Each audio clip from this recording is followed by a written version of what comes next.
ನಮಸ್ಕಾರ ಸ್ನೇಹಿತರೆ, ನಾನು ರಾಜು ಅಷ್ಟೇ. ನೀವು ನೋಡ್ತಿದ್ದೀರಾ centre point Kannada YouTube channel. Mankalu ವೈದ್ಯ ಔಟ್, ಮಲ್ಲಿಕಾರ್ಜುನ್ ಇನ್, ಸಿದ್ದು ಮತ್ತು ಡಿಕೆಯ ಗುದ್ದಾಟ ಬಠ ಬಯಲು. ಏನಿದು ಹೊಸ ಅಪ್ಡೇಟ್ ಇವೆಲ್ಲವನ್ನು ನೋಡೋಣದಕ್ಕಿಂತ ಮೊದಲು ಇಲ್ಲಿ ತನಕ ನಮ್ಮ ಚಾನಲ್ನ ಸಬ್ಸ್ಕ್ರೈಬ್ ಮಾಡಿಲ್ಲ ಅಂದರೆ ಈಗಲೇ ಸಬ್ಸ್ಕ್ರೈಬ್ ಮಾಡಿ, ಜೊತೆಗೆ ಕಾಮೆಂಟ್ಗಳ ಮುಖಾಂತರ ತಮ್ಮ ಅಭಿಪ್ರಾಯವನ್ನು ತಿಳಿಸಬಹುದು. ಎಸ್ ವೀಕ್ಷಕರೇ, ಡಿ ಕೆ ಶಿವಕುಮಾರ್ ಅವರು ಸಿದ್ದರಾಮಯ್ಯನವರನ್ನು ಸಿ ಎಂ ಪಟ್ಟದಿಂದ ಕೆಳಗಿಳಿಸಿ ಅವರ ಪಟ್ಟಕ್ಕೆ ಸಿ ಎಂ ಆಗಿ ಇವತ್ತು 2 ತಿಂಗಳು ಕಳೆದಿದೆ.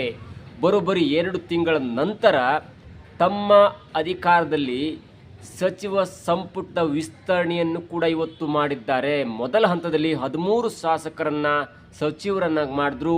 ಉಳಿದಂಥ 20 ಸಚಿವ ಸ್ಥಾನದ ಪೈಕಿ ಇವತ್ತು 19 MLAಗಳನ್ನು ಸಚಿವರನ್ನಾಗಿ ಮಾಡಿದ್ದಾರೆ. ಅತ್ಯಂತ ಕುತೂಹಲದಿಂದ ಕೂಡಿದಂಥ ಒಂದು ಸನ್ನಿವೇಶ. ಕಳೆದ 1 ವಾರದಿಂದ ಅವ್ರು ಆಗ್ತಾರ, ಇವ್ರು ಆಗ್ತಾರ, ಅವರು ಕೈ ಬಿಡ್ತಾರೆ, ಇವ್ರನ್ನ ಸೇರಿಸ್ಕೋತಾರೆ ಅನ್ನುವಂಥ ಒಂದು ಕುತೂಹಲ ಗುಮಾನಿ ಕೂಡ ಇತ್ತು. ಆದರೆ ಇವತ್ತು ಬಂದಂಥ ಲೀಸ್ಟ್ ಇದೆಯಲ್ಲ, ಬೆಳಗ್ಗೆ ಸರಿಸುಮಾರು 10:30-11 ಗಂಟೆಗೆ ಬಂದಂಥ ಲೀಸ್ಟ್ನಲ್ಲಿ 20 ಸ್ಥಾನಗಳ ಪೈಕಿ 20 ಸ್ಥಾನಗಳನ್ನು ಕೂಡ ತುಂಬಿಡ್ತಾರೆ. 20 MLAಗಳನ್ನು ಸಚಿವರನ್ನಾಗಿ ಮಾಡಿಬಿಡ್ತಾರೆ ಅನ್ನುವಂಥ ಹೆಸರು ಬಂತು. ಆ ಹೆಸರು ಬಂದ ಅರ್ಧ ಗಂಟೆಯಲ್ಲಿ ಒಬ್ಬ ವ್ಯಕ್ತಿಯ ಹೆಸರು ಚೇಂಜ್ ಆಗುತ್ತೆ. ಅದೇ ಯಾರಂದರೆ ಉತ್ತರ ಕನ್ನಡ ಜಿಲ್ಲೆಯ ಹೊನ್ನಾವರ್ ಭಟ್ಕಳ ಕ್ಷೇತ್ರದ MLA ಆಗಿದ್ದಂಥ ಆಗಿರುವಂಥ ಮಂಕಾಳು ವೈದ್ಯ ಅವರ ಹೆಸರನ್ನು ಕೈ ಬಿಟ್ಟು, ಅಂದರೆ ಲೀಸ್ಟ್ ಕಳಿಸಿರ್ತಾರಲ್ಲ, AICC ಅವರು ಕಳಿಸಿದಂಥ ಒಂದು ಲೀಸ್ಟ್ನಲ್ಲಿ ಮಂಕಾಳು ವೈದ್ಯ ಅವರು ಇರ್ತಾರೆ ಉತ್ತರ ಕನ್ನಡ ಜಿಲ್ಲೆಯಿಂದ. ಅವರ ಹೆಸರನ್ನು ಕೈ ಬಿಟ್ಟು ಸಡನ್ನಾಗಿ ಆ ಜಾಗದಲ್ಲಿ ಆ ನಂಬರ್ನಲ್ಲಿ ದಾವಣಗೆರೆಯ ಉತ್ತರ ಕ್ಷೇತ್ರದ MLA ಆಗಿರುವಂಥ ಮತ್ತು ಡಿ ಕೆ ಶಿವಕುಮಾರ್ ಅವರ ಆಪ್ತರಾಗಿರುವಂಥ SS ಮಲ್ಲಿಕಾರ್ಜುನ್ ಅವರ ಹೆಸರನ್ನು ಸೇರಿಸಿದ ನಂತರ ಒಂದು ಹಂತಕ್ಕೆ ಇದು MLAಗಳು ಸಚಿವರಾಗಿ ಪ್ರಮಾಣ ವಚನ ಸ್ವೀಕಾರ ಮಾಡೋ ಸಮಾರಂಭ ಅಥವಾ ಒಂಥರ ಕಾಮಿಡಿ ಶೋ ನಡೀತಾ ಇದೆ ಅನ್ನುವಂಥ ಗೊಂದಲ ಕ್ರಿಯೇಟ್ ಆಗಿತ್ತು. ಯಾಕಂದರೆ ಹೈಕಮಾಂಡ್ ಕೊಟ್ಟ ಉತ್ತರ ಏನಂದರೆ, ಇಲ್ಲ, ನಮ್ಮ ಲಿಸ್ಟ್ನಲ್ಲಿ ಮಂಕಾಳು ವೈದ್ಯ ಅವರ ಹೆಸರು ಇರಲಿಲ್ಲ, ಅವರು ನಮ್ಮ ಪಟ್ಟಿಯಲ್ಲಿರಲಿಲ್ಲ, ಸ್ಪೆಲ್ಲಿಂಗ್ ಮಿಸ್ಟೇಕ್ ಆದಂಥ ಕಾರಣಕ್ಕಾಗಿ SS ಮಲ್ಲಿಕಾರ್ಜುನ್ ಅವರ ಜಾಗದಲ್ಲಿ ಮಂಕಾಳು ವೈದ್ಯ ಅವರು ಬಂದು ಕೂತ್ಕೊಂಡು ಬಿಟ್ರು ಎನ್ನುವಂಥ ಒಂದು ಹಾಸ್ಯಾಸ್ಪದವಾದ ಉತ್ತರವನ್ನು ನೀಡಿದ್ರು.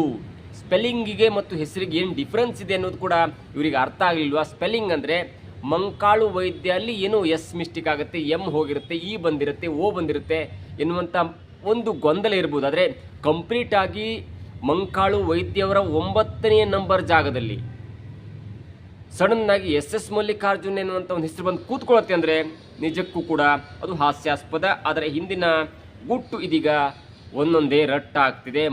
ಮೊದಲನೇದಾಗಿ 10ವರೆಗೆ ಬಂದಂಥ ಲೀಸ್ಟನ್ನು ನೋಡ್ತಾ ಹೋದರೆ, ನರೇಂದ್ರ ಸ್ವಾಮಿ ಅಂದರೆ ಈಗ ಸಚಿವರಾಗಿದ್ದಾರೆ, ಸಚಿವ ಸಂಪುಟದಲ್ಲಿ ಸ್ಥಾನವನ್ನು ಕೂಡ ಗಳಿಸ್ಕೊಂಡಿದ್ದಾರೆ, ಪ್ರಮಾಣವಚನ ಕಾರ್ಯ ಕೂಡ ಮುಗಿದಿದೆ. PM ನರೇಂದ್ರ ಸ್ವಾಮಿ ಮಳ್ಳವಳ್ಳಿ ಕ್ಷೇತ್ರ, ಇವರು SC ಕ್ಷೇತ್ರದ ಒಂದು ಕೋಟೆಯಿಂದ ಬಂದಿರ್ತಾರೆ. ಜೊತೆಗೆ ಶಿವರಾಜ್ ತಂಗಡಗಿ ಕನಕಗಿರಿ, ಇವರು SC ಕೋಟ, ರುದ್ರಪ್ಪ ಲಮಾಣಿ ಬಂಜಾರ, KS ಹನುಮಂತ ಮಾಯಕೊಂಡ. ಮೊದಲ ಬಾರಿ ಗೆದ್ದಂಥವರಿಗೆ ಕಾಂಗ್ರೆಸ್ ಮಣಿ ಹಾಕಿದ್ದು ಇಲ್ಲಿ ಇವತ್ತು ಆದಂಥ ಒಂದು ವಿಶೇಷವಾದಂಥ ಹೈಲೈಟ್ ಅಂತ ಹೇಳ್ಬೋದು. ಜೊತೆಗೆ ನಾಗೇಂದ್ರ, ಬಳ್ಳಾರಿಯ ನಾಗೇಂದ್ರ ST ಸಮುದಾಯದಿಂದ ಬಂದಂಥವರು, T ರಘುಮೂರ್ತಿ ಚಳ್ಳಕೆರೆ, ಜಮೀರ್ ಅಹಮದ್ ಖಾನ್.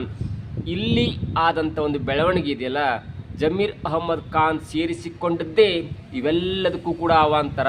ಮುಂದೆ ಹೇಳ್ತೇನೆ. ರಿಜ್ವಾನ್ ಹರ್ಷದ್, ಸಂತೋಷ್ ಲಾಡ್, ಮಧು ಬಂಗಾರಪ್ಪ, C ಪುಟ್ಟರಂಗಶೆಟ್ಟಿ ಉಪ್ಪಾರ ಸಮುದಾಯದಿಂದ, ಮಂಕಾಳು ವೈದ್ಯ, ಅಜಯ್ ಸಿಂಗ್, ಚಲುವರಾಯ ಸ್ವಾಮಿ, ಶಿವಲಿಂಗೇಗೌಡ, NC ಬಾಲಕೃಷ್ಣ, DK ಆಪ್ತರು, ಗಾಯತ್ರಿ ಶಾಂತೇಗೌಡ ಅದು MLC ಆಗಿರ್ತಾರೆ, ಬಸವರಾಜ್ ರಾಯರೆಡ್ಡಿ ಲಿಂಗಾಯತ ಕೋಟದಿಂದ. ಇವರಿಗೆ ಬಹುಶಃ ಶಿಕ್ಷಣ ಖಾತೆಯನ್ನು ಕೊಡುವಂಥ ಸಾಧ್ಯತೆ ಇದೆ. ವಿಜಯಾನಂದ ಕಾಶಂಪುರ್, ಜೊತೆಗೆ ಲಕ್ಷ್ಮಣ್ ಸೌದಿ, DK ಆಪ್ತರು ಮತ್ತು DK ಅವರು BJPಯಿಂದ ಸೌದಿಯನ್ನು ಕಾಂಗ್ರೆಸ್ಸಿಗೆ ಕರ್ಕೊಂಡು ಬರುವಾಗ ನಿಮಗೆ ಮಂತ್ರಿ ಮಾಡ್ತೇನೆ ಅನ್ನುವಂಥ ಆಶ್ವಾಸನೆ ಕೊಟ್ಟಿದ್ದಾರೆ. ಮೊದಲ ಹಂತದಲ್ಲಿ ಅವರಿಗೆ ಆಗಿರಲಿಲ್ಲ, ಆದರೆ DK CM ಆದ ನಂತರ ತಮ್ಮ ಮಾತನ್ನು ಉಳಿಸಿಕೊಂಡಿದ್ದಾರೆ. ಇನ್ನು ಯಾರ್ಯಾರು ಸಿದ್ದು ಕ್ಯಾಬಿನೆಟ್ನಲ್ಲಿ ಇದ್ದರೂ ಅವರಿಗೆಲ್ಲ ಕಂಪ್ಲೀಟಾಗಿ ಕೈ ತಪ್ಪಿದೆ ಅನ್ನೋದನ್ನು ನೋಡ್ತಾ ಹೋದರೆ, HK Patil, Dinesh Gundu Rao, HC Mahadevappa, Shivananda Patil, Sharan Basappa, Darshanapur, SS Mallikarjun, ಮೊದಲ ಪಟ್ಟಿಯಲ್ಲಿ ಇದ್ದಂಥ ಹೆಸರನ್ನು ಹೇಳ್ತೇನೆ. Rahim Khan, Sharan Prakash Patel, R P Tammapur, K Venkatesh, K N Rajanna, Lakshmi Hebbalkar, M C Sudhakar ಮತ್ತು ಎನ್ ಎಸ್ ಬೋಸರಾಜು. ಶರಣ್ ಪ್ರಕಾಶ್ ಪಾಟೀಲ್ ಅವರು ಈಗ ಮಂತ್ರಿ ಆಗಿದ್ದಾರೆ, ಅದೊಂದು ರಾಂಗ್ ನಂಬರ್ ಅಂತ ಹೇಳ್ಬೋದು. ಇನ್ನು ಈ ನಂಬರ್ ಇದೆಯಲ್ಲ, ಯಾವಾಗ ಮೊದಲ ಪಟ್ಟಿ ರಿಲೀಸ್ ಆಯಿತು ಅಂದರೆ ಮಂಕಾಳು ವೈದ್ಯ ಅವರನ್ನು ಸಚಿವ ಸಂಪುಟದಲ್ಲಿ ಸೇರಿಸ್ಕೊಳ್ಬೇಕೆನ್ನುವಂಥ ಪಟ್ಟಿಯಲ್ಲಿ 20 ಜನರ ಹೆಸರು ಬಂತಲ್ಲ, ಆಗ ಪ್ರತಿಯೊಬ್ಬರು ಕೂಡ ಹೇಳ್ತಿದ್ರು ಅವ್ರಿಗೆ ಇವ್ರು ಕಾಂಪಿಟೇಷನ್ ಆಗಿದ್ರು, ಬಾಲಕೃಷ್ಣ ಅವ್ರು ಕಾಂಪಿಟೇಷನ್ ಆಗಿದ್ರು, ಜೊತೆಗೆ ಬೇರೆ ಬೇರೆ ಕಾಂಪಿಟೇಷನ್ ಇದ್ರು. ಆದರೂ ಕೂಡ ಕಾಂಗ್ರೆಸ್ ಅಳಿದು ತೂಗಿ ಕೆಲವರ ಹೆಸರನ್ನ ಆಯ್ಕೆ ಮಾಡಿದ್ವಿ. ವಿಜಯಾನಂದ ಕಾಶಂಪುರ ಅವರಿಗೆ ಅವರು ಮತ್ತೊಬ್ಬರು ಕಾಂಪಿಟೇಟರ್ ಇದೆನ್ನುವಂಥ ಮಾತು. ಆದರೆ ಮಂಕಾಳು ವೈದ್ಯ ಅವರಿಗೆ ಉತ್ತರ ಕನ್ನಡ ಜಿಲ್ಲೆಯಿಂದ ಯಾರೂ ಕಾಂಪಿಟೇಟರ್ ಇರಲಿಲ್ಲ. ಯಾಕಂದರೆ ಕಾಂಗ್ರೆಸ್ 4 ಸೀಟನ್ನು ಗೆದ್ದಿತ್ತು. ಅಂದರೆ ಸಿರ್ಸಿಯಿಂದ ಭೀಮಣ್ಣ ನಾಯ್ಕ ಗೆದ್ದರು, ಅಥವಾ ಕಾರವಾರದಿಂದ ಶೈಲ್ ಗೆದ್ದಿದ್ರು. ಆದರೂ ಕೂಡ ಎಲ್ಲೂ ಕೂಡ ಅವರು ಮಂಕಾಳು ವೈದ್ಯವರಿಗೆ ಕಾಂಪಿಟೇಟರ್ ಆಗಿರಲಿಲ್ಲ. ಭೀಮಣ್ಣ ನಾಯ್ಕ ಮೊದಲ ಬಾರಿ ಗೆದ್ದಿದ್ರು, ಹಾಗಾಗಿ ಅವರು ಕೂಡ ಮಂಕಾಳು ವೈದ್ಯವರಿಗೆ ಕಾಂಪಿಟೇಟರ್ ಆಗಿರಲಿಲ್ಲ. ಸತೀಶ್ ಶೈಲ್ ಅವರು 2ನೇ ಬಾರಿ ಗೆದ್ದರೂ ಕೂಡ ಅವರ ಮೇಲೆ ಒಂದು ಟೆಕ್ನಿಕಲ್ ಸಮಸ್ಯೆ ಇತ್ತು, ಕಾನೂನು ತೊಡಕಿತ್ತು. ಹೀಗಾಗಿ ಅವರು ಕೂಡ ಮಂಕಾಳು ವೈದ್ಯವರನ್ನು ಬೀಟ್ ಮಾಡಿ ಉತ್ತರ ಕನ್ನಡ ಜಿಲ್ಲೆಯಿಂದ ಒಂದು ಕೋಟಾದ ಅಡಿಯಲ್ಲಿ ಅವರು ಸಚಿವ ಸಂಪುಟದಲ್ಲಿ ಸ್ಥಾನ ಗಿಟ್ಟಿಸ್ಕೋತಾರೆ ಅನ್ನುವಂಥ ನಂಬಿಕೆ ಇರಲಿ. ಹೀಗಾಗಿ ಆರಾಮಾಗಿ ಅವರು ಮಂತ್ರಿಯಾಗುವಂಥ ಸಾಧ್ಯತೆ ಇತ್ತು. ಮತ್ತು 10ವರೆಗೆ ಬಂದಂಥ ಲಿಸ್ಟ್ನಲ್ಲಿ ಮಂಕಾಳು ವೈದ್ಯವರ ಹೆಸರು ಕೂಡ ಇತ್ತು. ಅದಾದ ತಕ್ಷಣ ಯಾರಿಗೂ ಅರ್ಥ ಆಗಲಿಲ್ಲ. ಸಡನ್ನಾಗಿ ಮಂಕಾಳು ವೈದ್ಯವರು ಡಿ ಕೆ ಶಿವಕುಮಾರ್ ಅವರ ಸದಾಶಿವ ನಗರಕ್ಕೆ ಬರ್ತಾರೆ.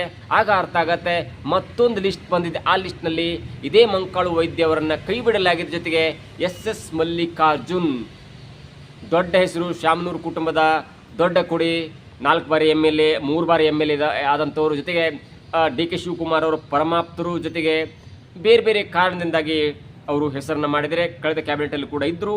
ಅವರನ್ನ ಸೇರಿಸಿಕೊಳ್ಳಲಾಗಿದೆ ಅನ್ನುವಂಥ ಮಾತು ಕೇಳಿ ಬಂದಾಗ ಎಲ್ಲೋ ಒಂದು ಕಡೆ ಗೊಂದಲ ಆಗ್ಬಿಡ್ತು. ಏನಪ್ಪ ಇದು, ಹೊಸದಾಗಿ MLC ಯಾರ ಹೆಸರು ಇರಲಿಲ್ಲ, ಉಮಾಶ್ರೀ ಫೈಟ್ ಮಾಡ್ತಿದ್ರು, ಲಕ್ಷ್ಮೀ ಹೆಬ್ಬಾಳ್ಕರ್ ತನಗೆ ಬೇಕಂತ ಇದ್ರು.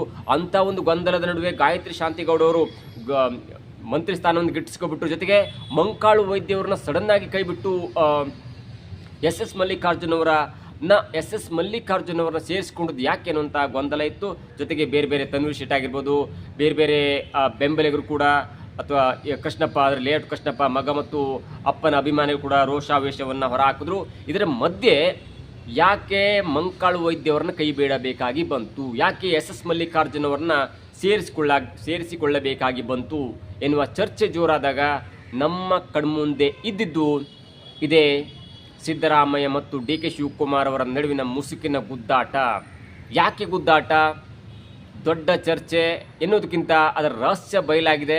ಯಾಕಂದರೆ ಇಲ್ಲಿಯ ತನಕ ಜಮೀರ್ ಅಹ್ಮದ್ ಖಾನ್ ಅವರನ್ನು ಡಿ ಕೆ ಶಿವಕುಮಾರ್ ದೂರ ಇಡುವಂಥ ಒಂದು ಪ್ರಯತ್ನ ಮಾಡಿದ್ರಲ್ಲ, ಅಲ್ಲೇ ತನಕವೂ ಸರಿಯಾಗಿತ್ತು.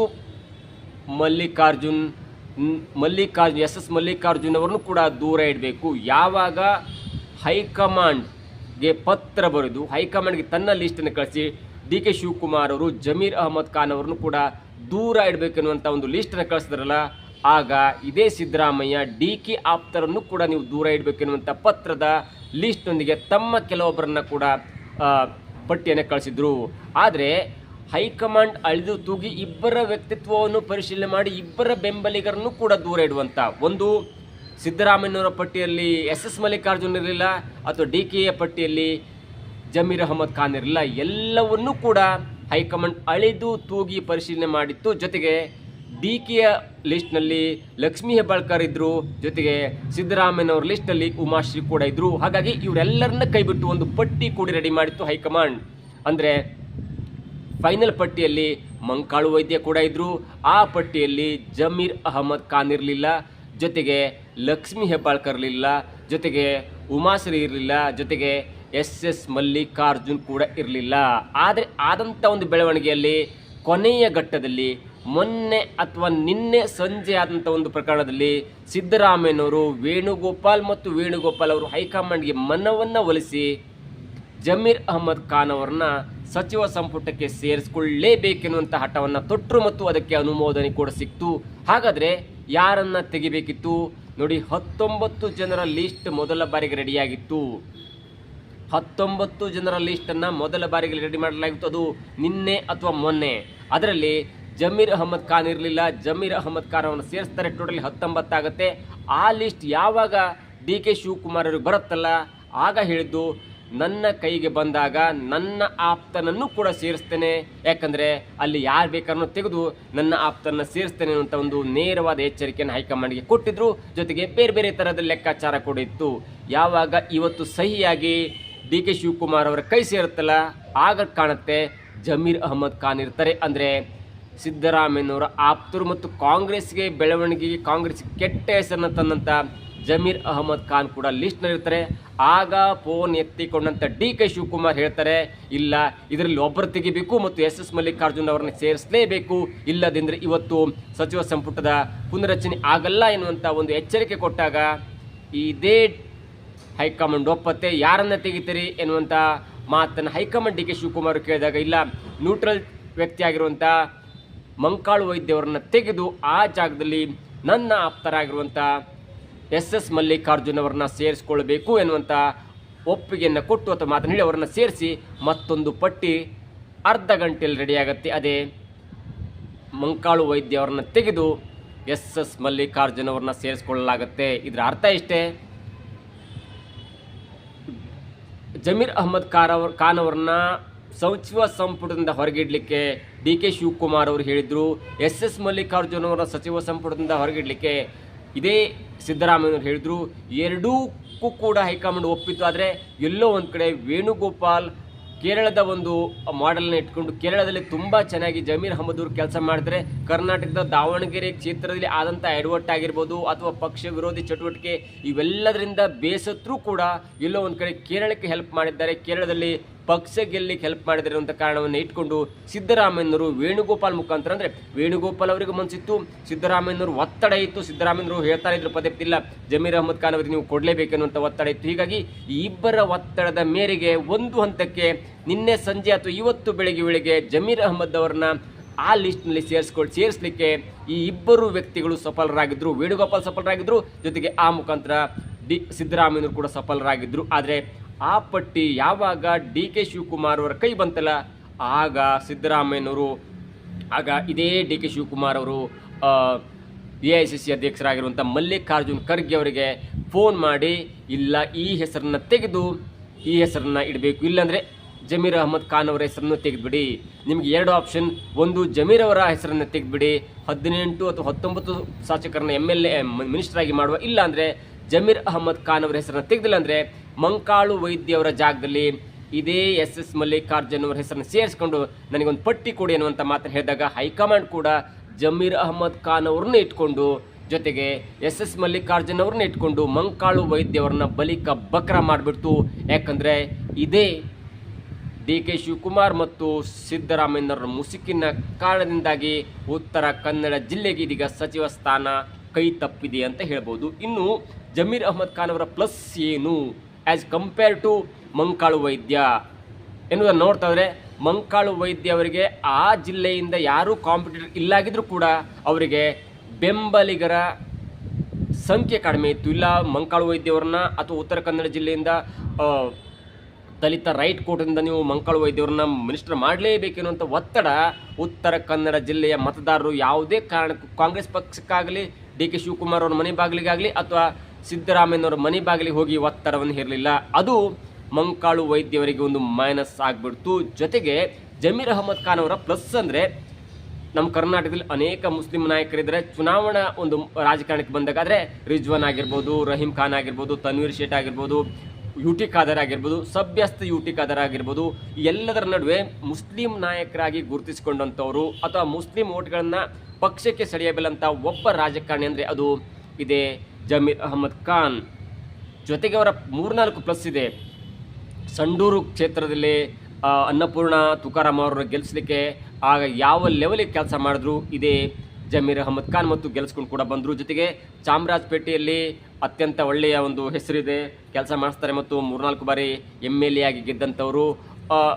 JDSನಿಂದ ಬಂದರೂ ಕೂಡ ಅಂದರೆ ಕಾಂಗ್ರೆಸ್ನಲ್ಲಿ ಒಳ್ಳೆಯ ಹೆಸರು ಮಾಡಿ ಬೆಂಗಳೂರನ್ನು ಕಾಂಗ್ರೆಸ್ ಹಂತಕ್ಕೆ ಅಥವಾ ಚಾಮರಾಜಪೇಟೆಯನ್ನು ಕಾಂಗ್ರೆಸ್ನಲ್ಲಿ ಗೆಲ್ಲಿಸಲಿಕ್ಕೆ ಸಹಕಾರಿಯಾದಂಥವ್ರು. ಜೊತೆಗೆ ಮುಂದಿನ GBA ಎಲೆಕ್ಷನ್ ಕೂಡ ಇದೆ. ಹೇಗೆ ರಾಮಲಿಂಗಾರೆಡ್ಡಿ ಕಾಂಗ್ರೆಸ್ಸಿಗೆ ಅನಿವಾರ್ಯ ಆಗ್ತಾರೋ ಅಥವಾ GBA ಅಥವಾ ಬೆಂಗಳೂರು ಎಲೆಕ್ಷನ್ ಅಂತ ಬಂದಾಗ ಅನಿವಾರ್ಯ ಆಗ್ತಾರೋ, ಅದೇ ರೀತಿಯಲ್ಲಿ ಮುಸ್ಲಿಂ ಓಟ್ಗಳನ್ನು ಪಡ್ಕೊಳ್ಳೋ ದೃಷ್ಟಿಯಲ್ಲಿ ಇದೇ ಜಮೀರ್ ಅಹ್ಮದ್ ಖಾನ್ ಅವರು ಕೂಡ ಕಾಂಗ್ರೆಸ್ಗೆ ಅತ್ಯಮೂಲ್ಯವಾಗ್ತಾರೆ. ಮತ್ತು ಬೇಕೇ ಆಗುತ್ತೆ ಅನ್ನೋ ದೃಷ್ಟಿಯಿಂದ ಜಮೀರ್ ಅಹಮದ್ ಖಾನ್ ಅವರಿಗೆ ಒಂದು ಮಣೆಯನ್ನು ಹಾಕಿದ್ದಾರೆ. ಜೊತೆಗೆ ದಾವಣಗೆರೆಯ ದಕ್ಷಿಣ ಉಪಚುನಾವಣೆಯಲ್ಲಿ ಆದಂಥ ಒಂದು ಅಡ್ವರ್ಟ್ ಇದೆಯಲ್ಲ, ಫೋನ್ ಮಾಡಿ ಕಾಂಗ್ರೆಸ್ಗೆ ಮತ ಹಾಕಿಬಿಡಿ, ಅಥವಾ ನೀವು ಮನೆಯಿಂದ ಹೊರಗೆ ಬರಲೇಬೇಡಿ, ಅಥವಾ ನೀವು ಹೊರಗೆ ಬಂದುಬಿಟ್ರೆ ನೇರವಾಗಿ ನೀವು ಕುಕ್ಕರ್ ಗುರುತಾಗಿರುವಂಥ ಅಥವಾ SDPIಗೆ ಮತ ಹಾಕಿ ಅನ್ನುವಂಥ ಮಾತನ್ನು ಹೇಳಿ ವೈರಲ್ ಅದರ ಜೊತೆಗೆ ಜಮೀರ್ ಅಹಮದ್ ಖಾನ್ ಅವರು ಕಾಂಗ್ರೆಸ್ನಿಂದ ಮುನಿಸಿಕೊಂಡ ಕಾರಣಕ್ಕಾಗಿ SS ಮಲ್ಲಿಕಾರ್ಜುನ್ ಅವರ ಜೊತೆ ಮುನಿಸಿಕೊಂಡ ಕಾರಣಕ್ಕಾಗಿ ಅಥವಾ ಮುಸ್ಲಿಂ ನಾಯಕನಿಗೆ ಅಲ್ಲಿ ಸೀಟ್ ಕೊಡಬೇಕು ಎನ್ನುವಂಥ ಒಂದು ಗೊಂದಲ ಎಬ್ಬಿಸಿದ ಕಾರಣಕ್ಕಾಗಿ ಅಲ್ಲಿ ಕಾಂಗ್ರೆಸ್ ಕೇವಲ 5,000 ಮತದಿಂದ ಮಾತ್ರ ಗೆಲ್ಲಕ್ಕೆ ಸಾಧ್ಯ ಆಯಿತು. ಶಾಮನೂರ್ ಅನ್ನುವಂಥ ಒಬ್ಬ ವಯೋವೃದ್ಧ ಕೂಡ 30,000 ಅಂತರದಿಂದ ಗೆದ್ದಂಥ ಸ್ಥಿತಿಯಲ್ಲಿ ಅವರ ಅನುಪಸ್ಥಿತಿ ಅಥವಾ ಅವರ ಮರಣದ ನಂತರ ಅವರ ಕರ್ಟಸ್ಯ ಜೋರಾಗಿ 50-60,000 ಮತಗಳ ಅಂತರದಿಂದ ಗೆಲ್ಲಬೇಕಂತ ದಾವಣಗೆರೆ ದಕ್ಷಿಣ ಕ್ಷೇತ್ರದಲ್ಲಿ ಕೇವಲ 5,000 ಮತದಿಂದ ಗೆದ್ದುದು ಕೂಡ ಇದು ಜಮೀರ್ ಅಹಮದ್ ಅವರಿಗೆ ಪ್ಲಸ್ ಆಯಿತು. ಕಾರಣ ಜಮೀರ್ ಅಹಮದ್ ಖಾನ್ ಅವರು ಕಾಂಗ್ರೆಸ್ನ ಸ್ವಲ್ಪ ದೂರ ಆದರೂ ಮುಸ್ಲಿಂ ವೋಟ್ಗಳು ಕೂಡ ಕಾಂಗ್ರೆಸ್ಗೆ ಬರಲಿಲ್ಲ.